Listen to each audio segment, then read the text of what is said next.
जो सामने युवा बैठे हैं उनसे मैं पूछ रहा हूं कि मंच पर एक है या अनेक है?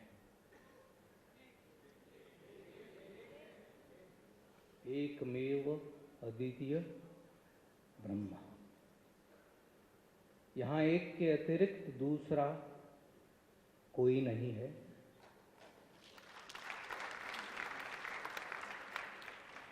ये शास्त्र में कहा। लोक में इसे इस तरह से भी कहा गया, प्रेम गली अति साकरी, यहां मैं दो न समाए। कबीर ने। अब सामने जो मेरे बैठे हैं वो एक हैं या अनेक हैं? एक है। सर्वम खलविद ब्रह्म। न सिर्फ आप बल्कि ये दीवारें, यहां जो कुछ भी दिखाई दे रहा है वो मेरे और आपके साथ एक है। इसलिए फिर मैं किसका नाम लूं? तो आत्मन। आज कार्तिक पूर्णिमा, गुरु पूरब पर्व है। इसकी मैं आप सबको शुभकामनाएं देता हूं। ये एक संयोग है कि नानक देव भी लोक से निकले और उन्होंने जो लोक मंथन किया उसके बाद हम जानते हैं कि भारत के इतिहास ने, भारत के समाज ने कितनी बड़ी करवट ली। उनको श्रद्धापूर्वक हम सबका नमन। बड़े संक्षेप में मैं प्रारंभ करता हूं, दास्ता क्या होती है। राकेश जी ने जब ये विषय मेरे सामने रखा तो मैं इतिहास में जाने लगा कि ऐसा कभी हुआ है क्या कि कोई विदेशी दास्ता से चिंतित हुआ हो। तो मुझे सीधा उत्तर मिला, invasion of India by Alexander the Great as described by Arrian, Curtius, Diodorus, Plutarch and Justin, translated by J.W.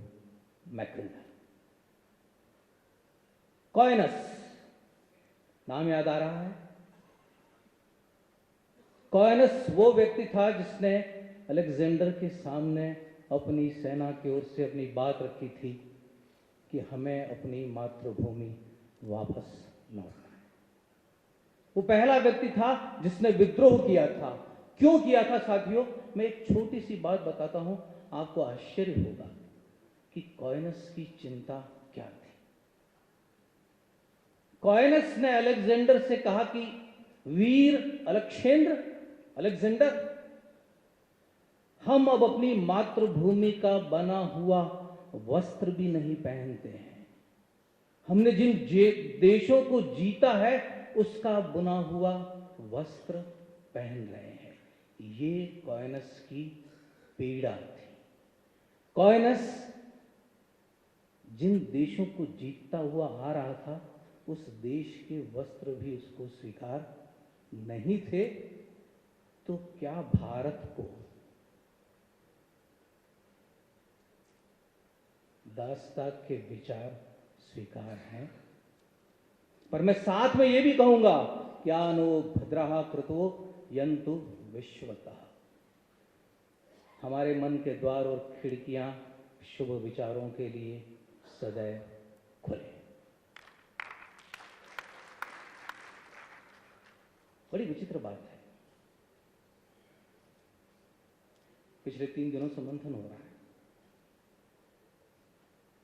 दंडामिस, ये ग्रीक नाम है ऋषि दांड्यायन का।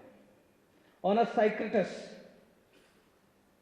अलेक्जेंडर की नेवी का एक सिपाही, दंडामिस के पास जाता है। उसको आश्चर्य होता है कि भारत के चिंतक, भारत के ऋषि वनों में क्यों रहते हैं। उन्होंने अपने ऋषि को नगरों में देखा था, वनों में नहीं देखा था। उन्होंने पूछा कि आप लोग वनों में क्यों रहते हैं? तो दांड्यायन का उत्तर था, इस घर को सबसे कम मरम्मत की जरूरत पड़ती है।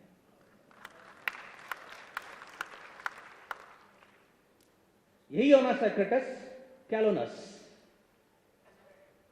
ये भी ग्रीक शब्द है, कल्याण ऋषि।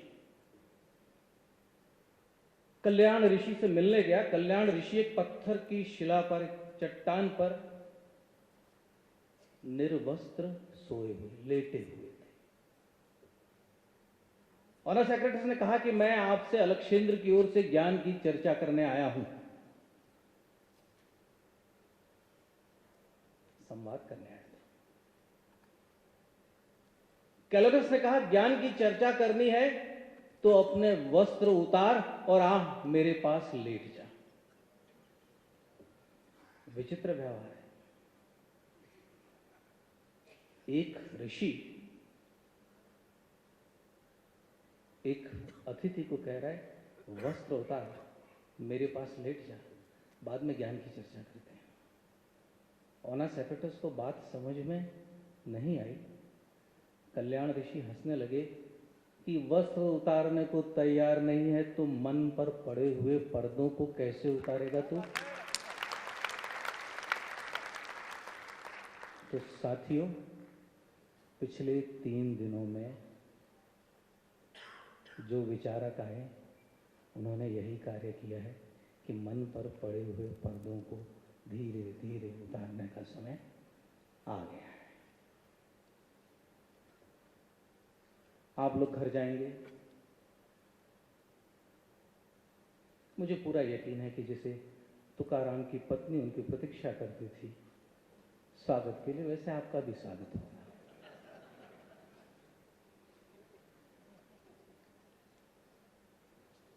पर क्या इस मंथन से समाज को कुछ मिलेगा? इसकी उपयोगिता क्या है? सिर्फ बौद्धिक विमर्श, बौद्धिक चिंतन, खंडन मंडन से समाज का लाभ होगा?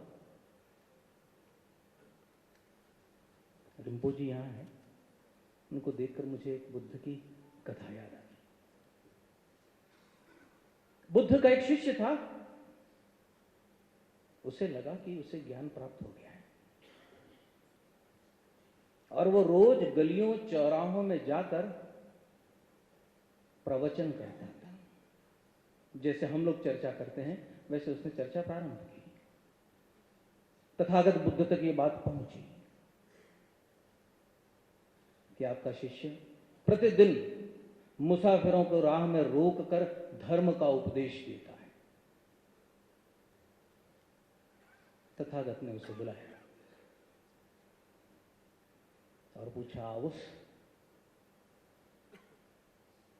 क्या गायों को गिनने से गाय का दूध मिल जाएगा?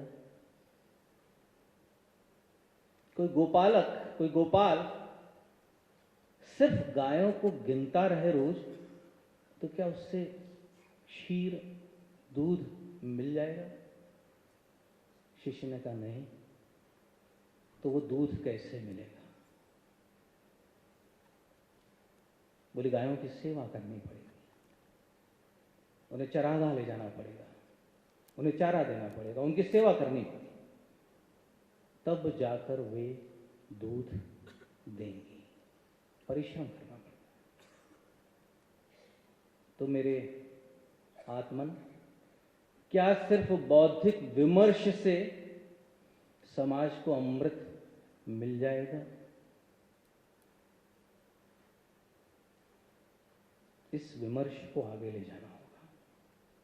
मेरा हमेशा मानना है कि विचार एक बीज है और जैसे बीज की एक शक्ति होती है कि जैसे सही पर्यावरण, सही खाद, सही धूप मिल जाए तो वो वृक्ष बनेगा, फल देगा। शायद वो फल आपके जीवन काल में न दे, तो क्या हम ऐसा वृक्ष लगाए ही नहीं जिसके फल हमें नहीं मिलने वाले हैं? तो क्या इसके बाद हमारा दूसरा कदम, जिन विचारों पर हमने चिंतन किया है, निष्कर्ष निकाला है, उसे विचार से कर्म तक, सब अच्छे विचारक हैं, लेकिन विचारक से कर्मशील, उसका क्रियान्वय स्वयं से प्रारंभ होगा। यदि स्वयं से प्रारंभ हुआ तो ही वो समाज तक पहुंचेगा, ऐसा मेरा मानना है।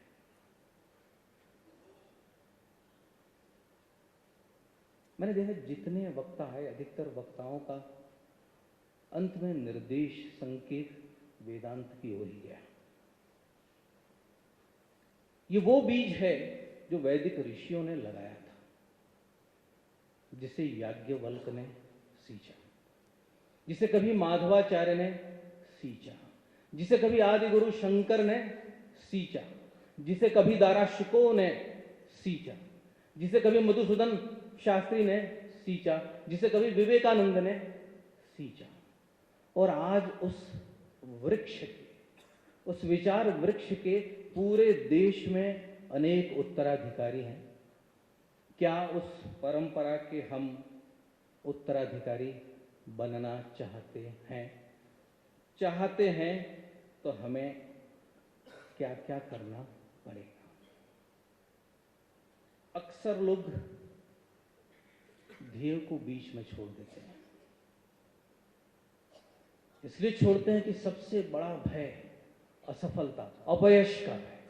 मैं सफल नहीं हुआ तो, अपयश मिला तो, मृत्यु का भय।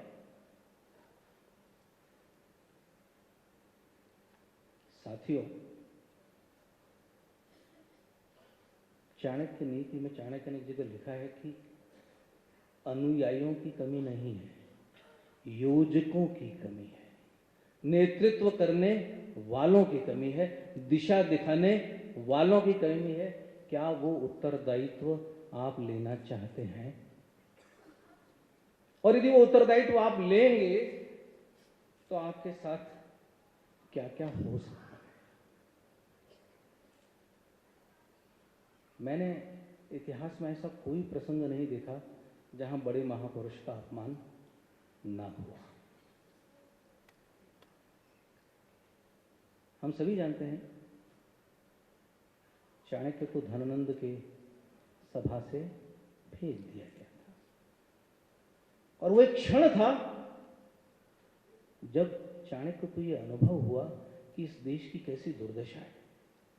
जिसे इस देश की रक्षा करनी चाहिए वही इस देश की उपेक्षा कर रहे हैं। और उस समय एक अकिंचन शिक्षक, जिसके पास कुछ नहीं है, सिर्फ एक संकल्प लेता है कि इस देश को एक होना होगा, और वो देश एक मैं करूंगा।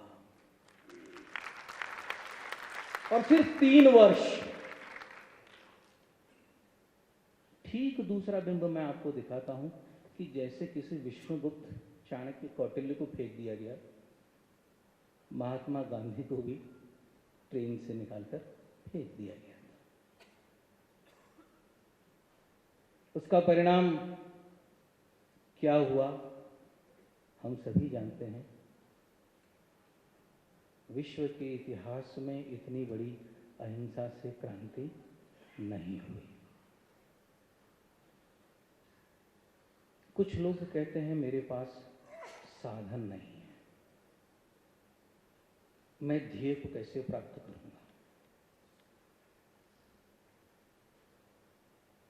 तुलसीदास का नाम शायद ही कोई यहां व्यक्ति हो जिसने नहीं सुना। और आप सभी याद करिए कि तुलसीदास जन्मते ही अपने माता पिता के द्वारा छोड़ दिए गए थे, अमंगली, इससे कुल का नाश हो। एक बच्चा भीख मांगकर पलता है, भीख मांगता है, और जब वो अपने जीवन का उद्देश्य ढूंढता है तो वो भारत का इतिहास बदलकर रख देता है, अकेला आदमी। एक काव्य की रचना, ये भी विचित्र संयोग है कि रामायण भारत का पहला महाकाव्य और रामचरितमानस भारत का अंतिम महाकाव्य। विवेकानंद के साथ भी लगभग कुछ हम लोगों ने ऐसा ही किया। थियोसॉफिकल सोसाइटी का उनसे भी व्यवहार कोई अच्छा नहीं था। उन्हें जब विदेश जाना था तो रिकमेंडेशन की ज़रूरत थी, वो देने में बहुत सारे लोगों ने आनाकानियाँ की थी और विवेकानंद बिना रिकमेंडेशन के ही चले गए थे। वो पूरी लंबी कहानी।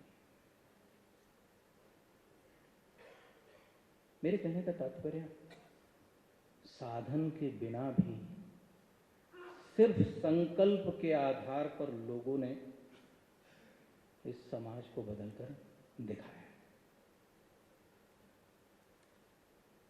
और हम सभी की कामना होती है कि मैं ये कार्य करूं और मुझे सम्मान मिले, मेरी पहचान हो।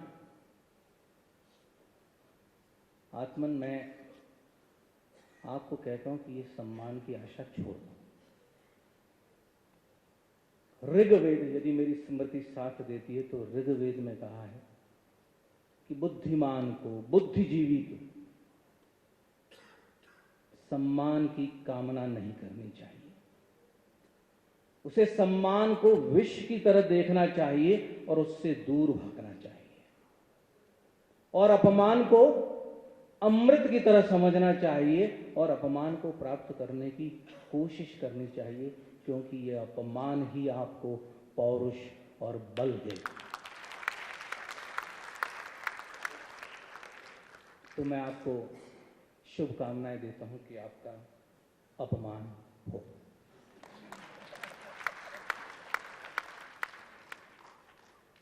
धन का अभाव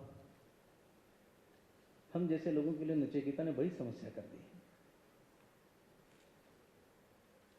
नचिकेता यम संवाद सभी ने पढ़ा होगा, इसलिए इसके मैं विस्तार में नहीं जाता हूं।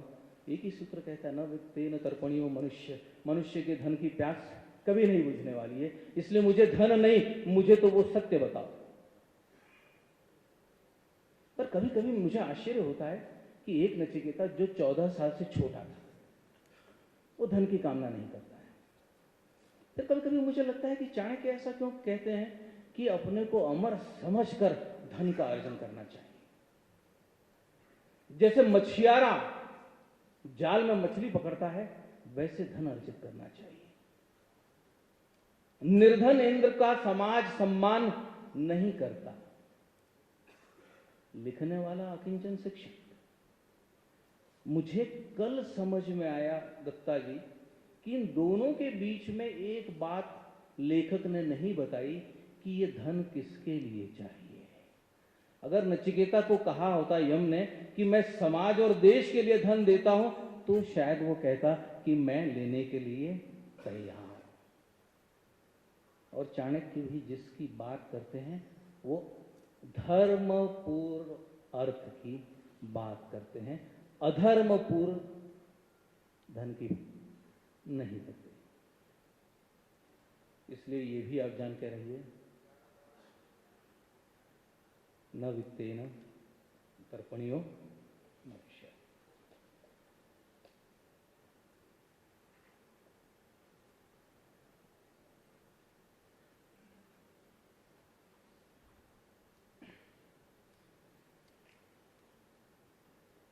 आप सब जाएंगे, स्वाभाविक है कि क्या इसके बाद कोई दूसरा लोक मंथन होगा, और दूसरा यदि लोक मंथन होता है तो क्या उसमें सरकार की सहभागिता होगी? कब तक सरकार पर निर्भर करेंगे? वाद की परंपरा में, डिबेट और डिस्कशन की परंपरा में हम हर दिन प्रतिदिन अपने से वाद करते हैं। इंटरनल डिबेट, जब भी अपने से संवाद करते हैं, वो क्या है? मंथन है। ये प्रक्रिया स्वयं से भी होती है, ये प्रक्रिया अपने साथी से भी होती है। तो ये आवश्यक नहीं कि अगली बार कोई इतना बड़ा जमघट हो जो बैठकर संवाद करे। संवाद आप अपने परिवार में, मंथन अपने परिवार में भी कर सकते हैं, मंथन दो साथियों के बीच में भी हो सकता है। और मैं इसका आपको उदाहरण भी देता हूं, जनक और सुलभ। पहले वो ब्रह्म सभा में बैठे थे और बाद में उनको लगा कि ये जितने मुमुक्षु, जितने विद्वान आए हैं, इनके बीच में ये संभव नहीं है, तो दोनों ने ब्रह्म सभा छोड़कर वन में चले गए और दोनों एकांत में बैठकर वाद करते हैं, संवाद करते हैं। इसका तात्पर्य यह है कि मंथन करने के लिए बहुत बड़े भीड़ की जरूरत नहीं है। उदाहरण मैं आपको गीता से मुझे देना चाहिए।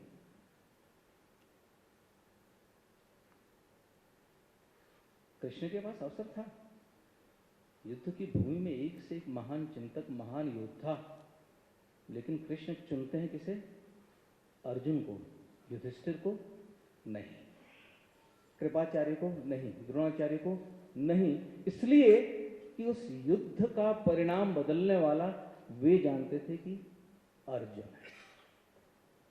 और यह संवाद कितने लोगों के बीच में हुआ था? 2 लोगों के बीच में हुआ था। इसलिए कभी कभी हमारे संगठनों में कहा जाता है कि विश्व का श्रेष्ठ ज्ञान एक वक्ता ने एक श्रोता को दिया। एक श्रोता भी होगा तो मंथन प्रारंभ होगा। क्या संकल्प लेकर जाए? मैंने तुकाराम की बात की।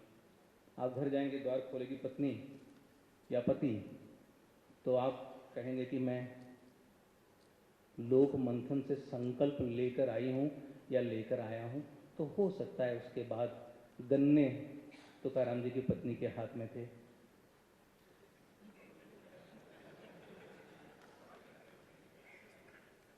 परंतु तुकाराम ने अपना रास्ता नहीं बदला। फिर मैं कठोपनिषद में जो कहा और जिसकी घोषणा विवेकानंद ने स्वयं की, उत्थिष्ठ जागृत प्राप्य वरेण्य निबोधिता, उठो जागो और तब तक मत रुको जब तक अपने लक्ष्य को प्राप्त न कर लो। मैं मानता हूं आज हम सभी ये संकल्प अपने साथ ले जाएं। अब मैं अंतिम बात कहता हूं। फतेह साहब हैं। फतेह साहब, मैं चाहूंगा कि आप मेरी बात को जरूर सुनें। पंडित मदन मोहन मालवीय जी हम सभी जानते हैं। मैं उनका जीवन पढ़ रहा था। मेरी दृष्टि में भारतीय संस्कृति के प्रति सम्मान या उसके लिए कार्य करने वाला उससे बड़ा व्यक्ति, उससे बड़ी विभूति भारत देश में नहीं हुई। और वो एक बात कहते हैं कि मैं भारत की चिंता क्यों करता हूं। वो कहते हैं कि मुझे विश्व की चिंता है, इसलिए मैं भारत की चिंता करता हूं, क्योंकि विश्व के सभी प्रश्नों का उत्तर भारत से मिलेगा।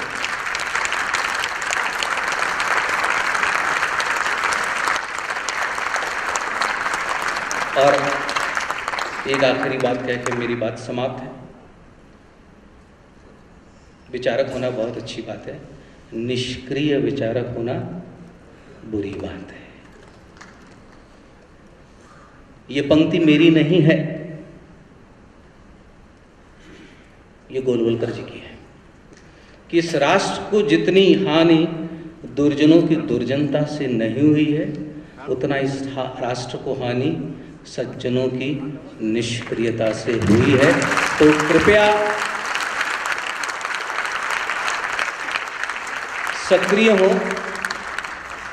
और वैसे सज्जन न हो जिनके बारे में चाणक्य कहते हैं थोड़े टेढ़े बनो, क्योंकि जंगल में सीधे पेड़ ही सबसे पहले काटे जाते हैं। Vande Mataram.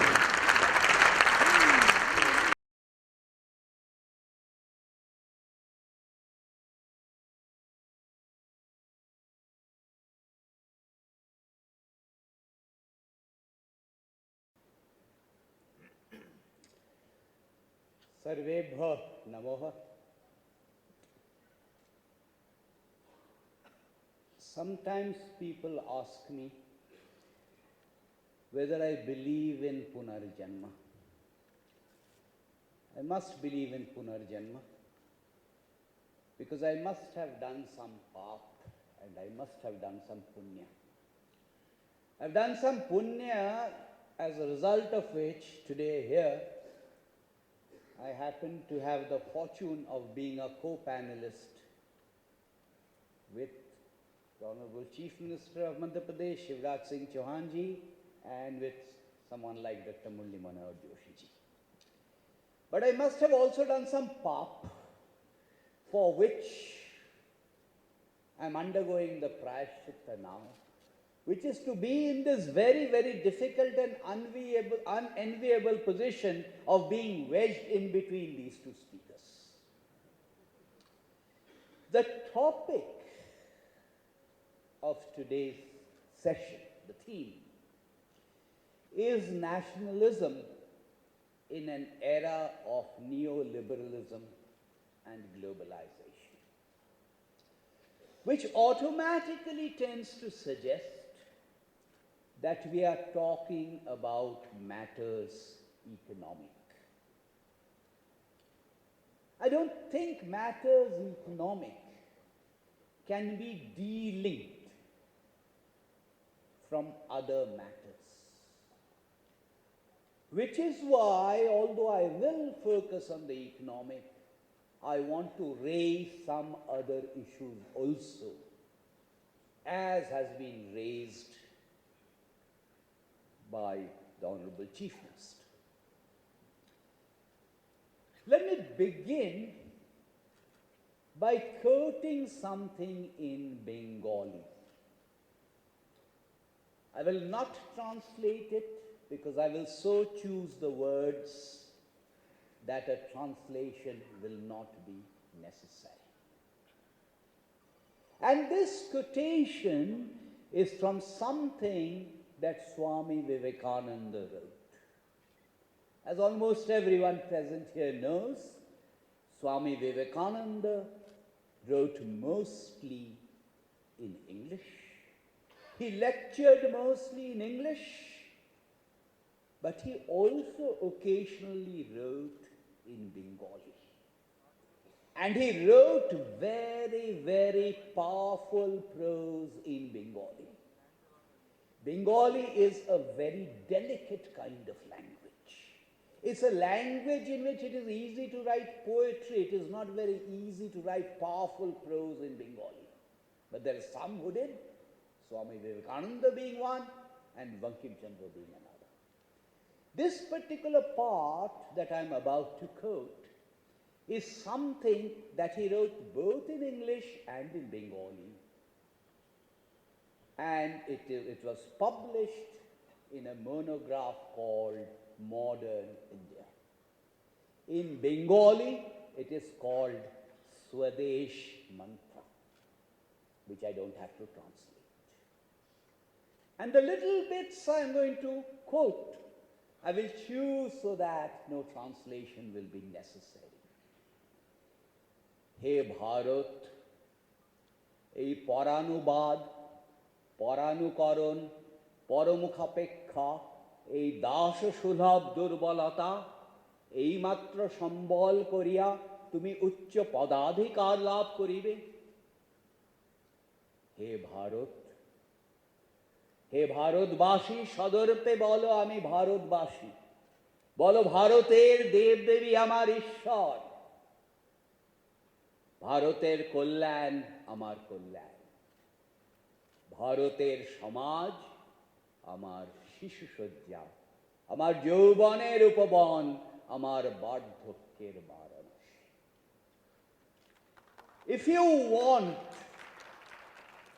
an interpretation of nationalism, there can be nothing better than this.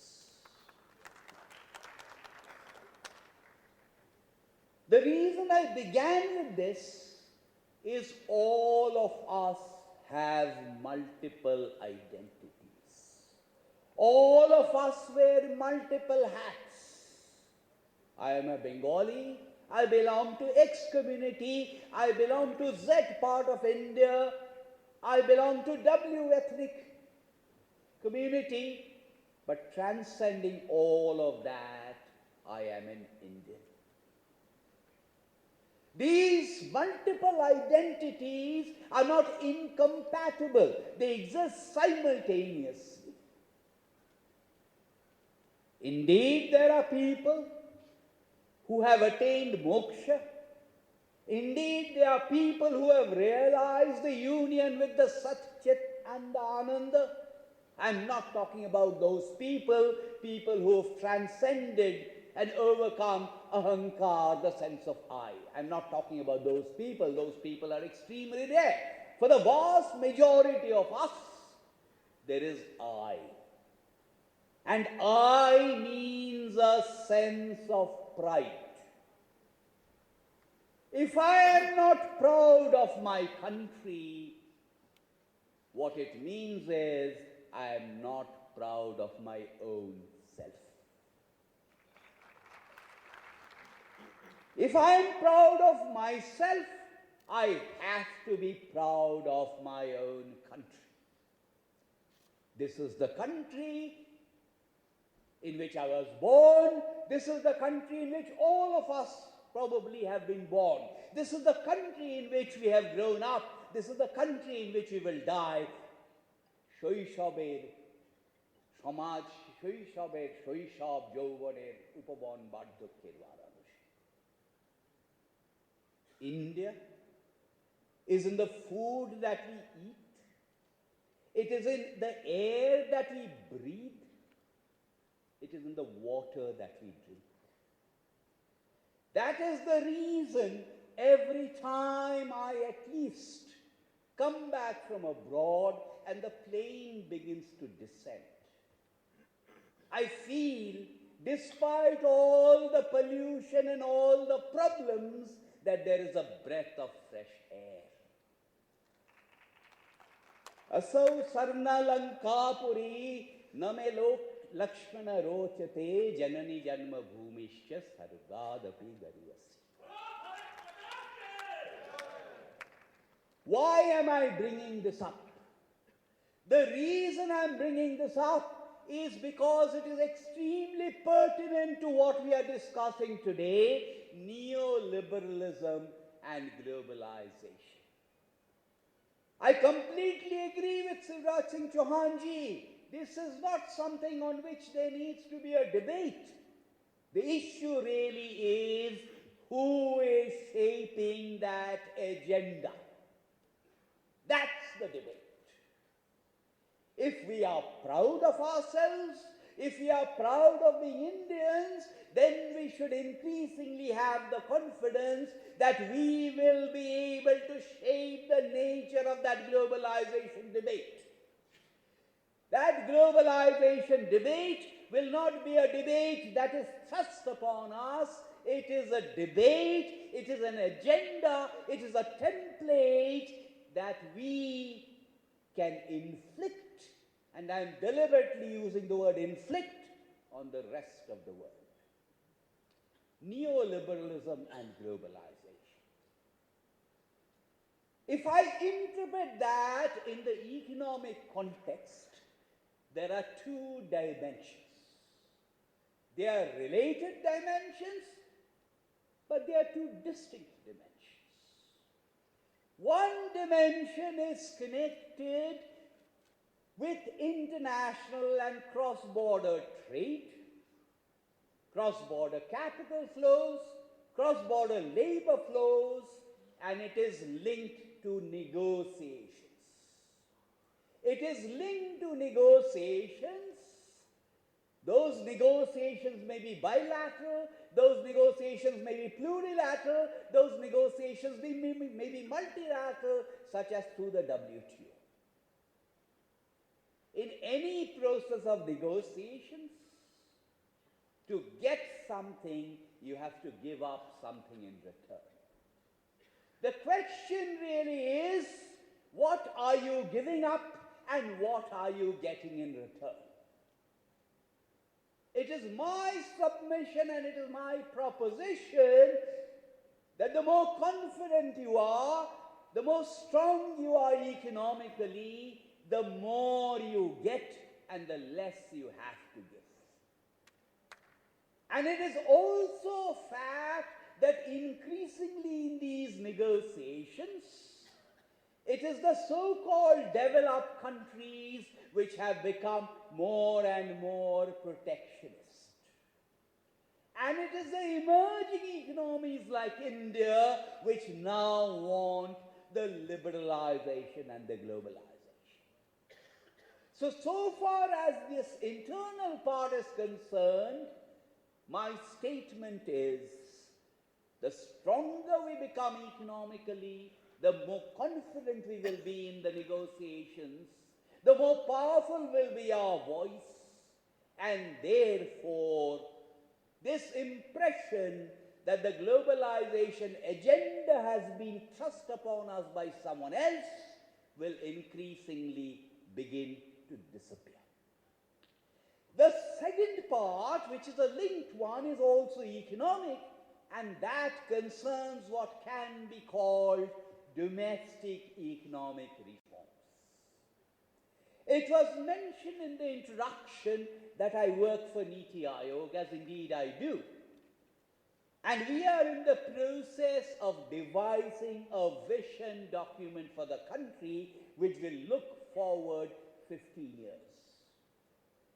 In drafting that vision document, the two principles, which are principles that the Prime Minister himself has mentioned on several occasions, the two principles are very, very simple. One, as a result of what we do, will the life of the Indian citizen improve? The objective of all government policy, the objective of all governance, the objective of everything that governments, union government or state government is trying to do is to ensure this. Does the life of the Indian citizen, wherever he or she happens to be resident in India, does that improve? And the second principle is, does the life of the Indian entrepreneur improve? The Indian entrepreneur does not mean corporate sector manufacturing. Entrepreneur means someone who takes risks.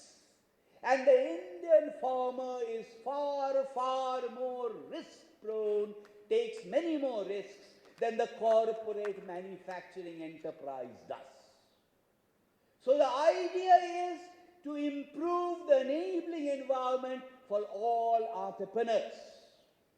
To link it with what I said earlier, when we seek to do this, what the World Bank says in its doing business indicators may be something we would like to notice, but it is completely irrelevant at one level. And do not misunderstand me. What we do is because of what we want to do, not because of what the World Bank suggests. What we want to do is because of what we want to do, not because of what McKinsey has suggested. The agenda, the priorities are our own. Some of you may not know that particularly since 1991, there is a lot of talk of what the World Bank and the IMF have recommended for us since 1991. What you may not know, unless you are an economist, is that these identical agenda items have been mentioned in a succession of internal domestic government appointed committees. One particular example, not the only one, being the Dagley Committee of 1978.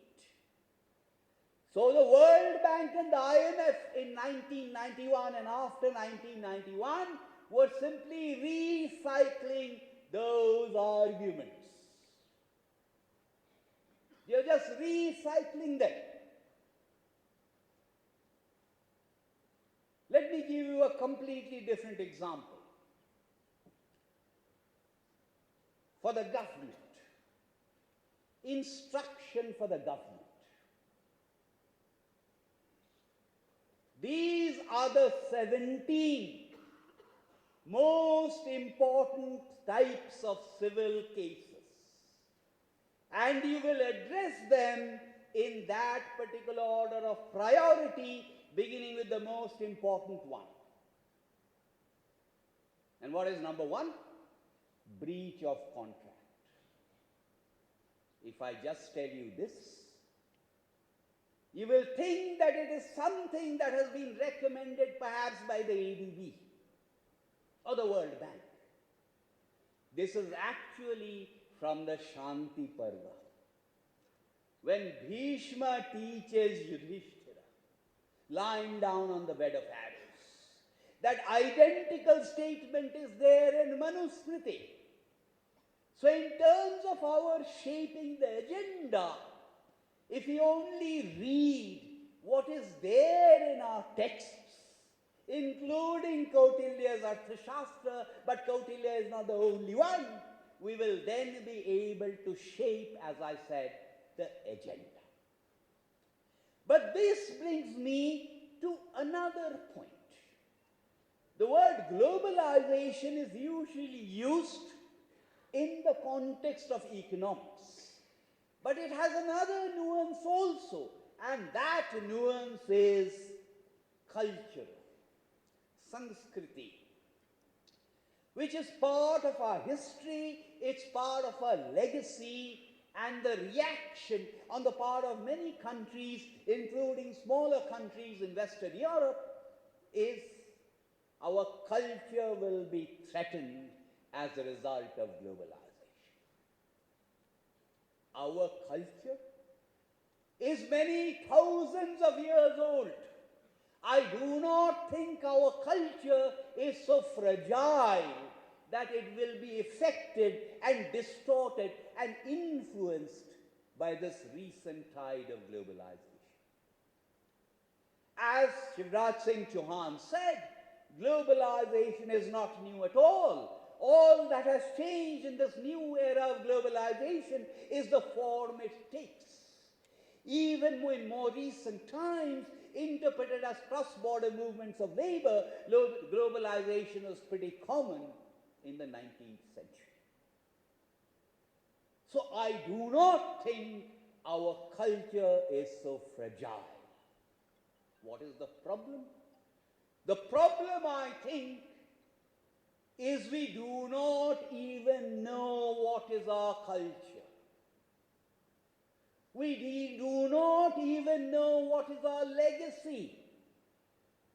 The Namami, the National Manuscript Mission, has a list of 35 million puthis. It's just a list. Maybe the number is even more. Out of this 35 million, not all of which are in Sanskrit, 95% has still not been translated. We don't even know what is in them. If we don't know what is in them, then how will we understand what is our culture and what is our legacy and what is our Sanskriti? If we are not aware, we will have to wait for people from Germany and Oxford to come and interpret for us and tell us what our culture is, which would be a great tragedy. And that's the reason I keep coming back to this point, and I keep stressing this point, that what is important in shaping our attitudes, whether it is to economic and trade negotiations or to globalization, is to have this sense of pride. Let me extend that notion of pride to one other element which is also important. And that element is the notion of dharma. I'm not even going to attempt to translate the word dharma into English, because I do not think it can be adequately translated into English, certainly not in terms of a word like religion. Yah dharyate saha dharma, whatever holds up is dharma. And dharma has several different nuances. It has an individual nuance. It has a Rajadharma kind of nuance. It has a Varnashram kind of nuance. It has broader nuances also. The simple point is, it is what holds us up. Dharma permeates every element of Indian society. It is pervasive in the behavior of every Indian citizen, regardless of the specific dharma that that Indian may profess. To pretend that dharma does not exist is to ignore the Indian reality. Anyone who traveled extensively throughout India realized that any negation of dharma violates the Indian reality. I'm not even going to talk about people like Adi Shankaracharya and Swami Vivekananda who traveled throughout India and realized this. Even Mahatma Gandhi, who traveled extensively throughout India, realized this. I'm not going to start a controversy or provoke a controversy by bringing in words like secularism. The limited point I want to make is one of the great dangers, I think, that has been done is by importing and implanting notions that are completely alien. So therefore, what we really need, and in that sense, I congratulate the organization of this event, because what this event needs to do is to develop that template. Develop that template through a consensus on what is it that India wants. What is it that India wants in the economic domain? What is it that India wants in the environment domain? What is it that India wants in the culture domain? And until we know what India wants, we will not be in a position to do what is desirable, which is to shape not just the Indian agenda, but also the international agenda. Last words, what do I perceive as the single most important constraint in doing this? Obola kanoma ato bole. I think the single most important constraint is we lack the sense of pride. A, we don't know our legacy. B, we lack the sense of pride. And C, we lack the sense of pride in India because we lack the sense of pride in ourselves. Of course, India has warts and blemishes. While recognizing the warts and blemishes, we can, I think, afford to be proud of the fact that we are Indians.